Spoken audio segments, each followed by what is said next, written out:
డబ్బాలు 12, కోట్లు 11. జగన్కి అచ్చి రాలేదు 11, మళ్ళీ 11తో లోపలికి వెళ్ళిపోతాడు. జగన్కి అచ్చి రాలేదు 11, మళ్ళీ 11తో లోపలికి వెళ్ళిపోతాడు. నీకు భలే హ్యాపీ ఉండదు కదరా నీకా? అరే బాబు, నువ్వు మొన్నటిదాకా కనపడలేదు అంటా ఉన్నారా? సడన్గా కనపడి నువ్వు జగన్మోహన్ రెడ్డిని ట్రోల్ మెటీరియల్ కింద చేస్తాడు. 12 బాక్సులంట, 11 కోట్లు దొరికిందంట, 11వ తేదీ జైలుకు పోతాడంట. ఏమిరా నీ మీటింగ్లో ఉపయోగం? ఏమిరా నీ వల్ల వైసీపీకి లాభం?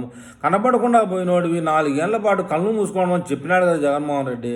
కళ్ళు మూసుకుంటావు, వెంటనే కళ్ళు తెరుస్తావు, మళ్ళీ ముందుకు వస్తావు, జగన్మోహన్ రెడ్డిని ట్రోల్ మెటీరియల్గా చేస్తావు. ఏమి నీ వల్ల ఉపయోగం? అసలు వైఎస్ఆర్సీపీకి నువ్వు ఉన్న నియోజకవర్గానికి ఉపయోగంలే, నీ వల్ల నీ కుటుంబానికి ఉపయోగంలే, నీ పార్టీకి ఉపయోగంలే. ఎందుకురా నాయన జగన్మోహన్ రెడ్డిని అలా ట్రోల్ చేస్తావు? అలా ఉండనీరా, కొంతకాలం కనబడకుండా పో. చెప్పినాడు కదా జగన్మోహన్ రెడ్డి, 4 ఏళ్ళు కళ్ళు మూసుకుంటే మనమే వస్తామని. నువ్వు 4 ఏళ్ళ వాళ్ళకు కళ్ళు తెరిస్తే మర్యాద ఉండదని కూడా చెప్పినాడు నీకు. ఇంక మరి నీ కర్మ.